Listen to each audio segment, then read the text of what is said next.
யதார்த்தத்தை புகுத்தி தமிழ் சினிமாவில் புதிய சகாப்தத்தை உருவாக்கிய இயக்குனர் மகேந்திரன் நினைவு தினம் இன்று.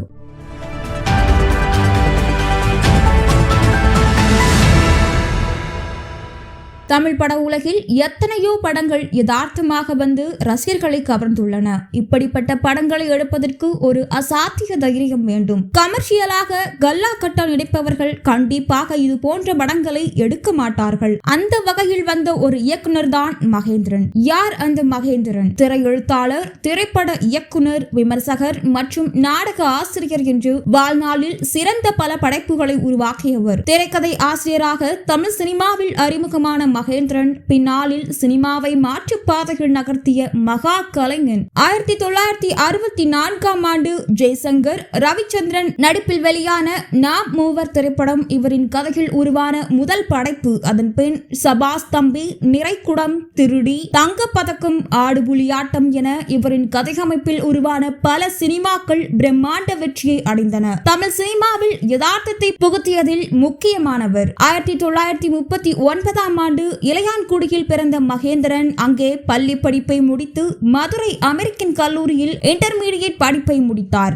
காரைக்குடி அழகப்பா அரசு கலைக்கல்லூரியில் BA பொருளாதாரம் படித்தார். பின்னர் சென்னை சென்று சட்டம் படிக்க முயன்ற அவர் பொருளாதார சிக்கல்களால் அதை தொடர முடியவில்லை. பின்னர் இன முழக்கம் பத்திரிகையில் செய்தியாளராக பணியாற்றினார். இவரது கல்லூரிக்கு ஒரு முறை MGR வந்தபோது தமிழ் சினிமாவில் உள்ள வணிகம் குறித்து இவர் பேசிய பேச்சை MGR வியந்து பாராட்டியதுடன் அவர் சிறந்த விமர்சகராக முடியும் என்று பாராட்டினார். பின்னர் பத்திரிகையாளரானவுடன் அவரை சந்தித்த MGR மகேந்திரனை பொன்னியின் செல்வன் நாவலுக்கு திரைக்கதை எழுத கேட்டுக்கொண்டார். அது ஏனோ தாமதமானது. சினிமாவே வேண்டாம் என்ற முடிவோடு ஊருக்கு சென்றவர் மீண்டும் சினிமாவில் வந்து தமிழ் சினிமாவுக்கு கொடுத்த அற்புத படைப்புதான் முள்ளும் மலரும். ரஜினி என்ற சிறந்த நடிகனை தமிழ் திரைத்துறைக்கு அடையாளம் காட்டிய திரைப்படம் தான் முள்ளும் மலரும். மிகை ஒப்பனைகள் இல்லாமல் நாம் அன்றாடம் சந்திக்கும் மனிதர்களின் உணர்வுகள் வழியே கதையை சொன்னார் மகேந்திரன். இலக்கிய படைப்பாளிகளின் சிறந்த படைப்புகளை திரைமொழியில் கொண்டு வர வேண்டும் என்பதே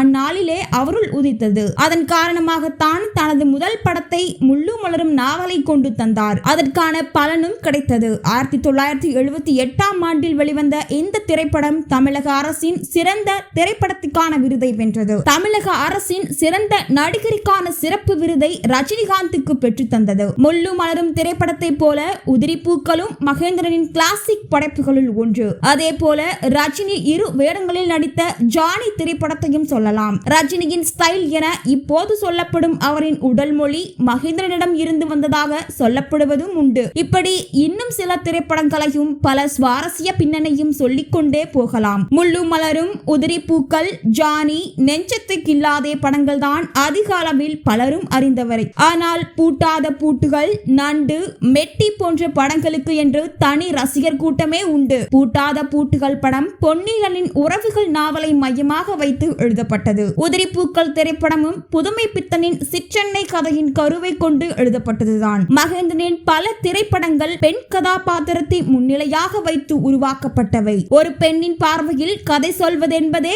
அன்று அறியாத ஒரு வழக்கம். அதை பல படங்களில் நிகழ்த்தி காட்டியவர் மகேந்திரன். நடிகர்கள் பக்கம் பக்கமாக வசனம் பேசிய வேண்டிய தேவையில்லை, முகபாவனைகள் மூலமே புரிய வைக்கலாம் என்ற தனி பாணியை தனது படங்களில் கொண்டு வந்து தமிழ் திரை உலகிற்கு புதிய வழித்தடம் போட்டவர் இயக்குனர் மகேந்திரன். 2016 ஆண்டு தெரி படத்தில் நடிகர் அவதாரம் எடுத்து பின்னர் பல்வேறு படங்களில் நடித்துள்ளார். இசைஞானி இளையராஜாவுக்கும் மகேந்திரனுக்கும் இடையே நல்லதொரு நட்புண்டு. அவர்கள் இருவரும் பல படங்களில் ஒன்றாக பணிபுரிந்துள்ளனர். சூப்பர் ஸ்டார் ரஜினிகாந்துக்கு மகேந்திரன் அவரது ஆரம்ப காலங்களில் நல்ல வழிகாட்டியாக இருந்துள்ளார். பல இடங்களில் ரஜினிகாந்த் தனது வெற்றிக்கு காரணமாக மகேந்திரனை கூறியுள்ளார். நெஞ்சத்தை கில்லாதே படத்திற்கு சிறந்த திரைப்படத்திற்கான தேசிய விருது, உதிரிப்பூக்கள் படத்திற்காக சிறந்த இயக்குனருக்கான பிலிம்பேர் விருது, 1978 ஆண்டு முள்ளும் மலரும் படத்திற்காக தமிழக மாநில திரைப்பட விருது, வாழ்நாள் சாதனையாளர் விருது என பல்வேறு விருதுகளை குவித்த இயக்குனர் மகேந்திரன் 2019 ஆண்டு ஏப்ரல் 2 உடல்நல குறைபாடு காரணமாக உயிரிழந்தார்.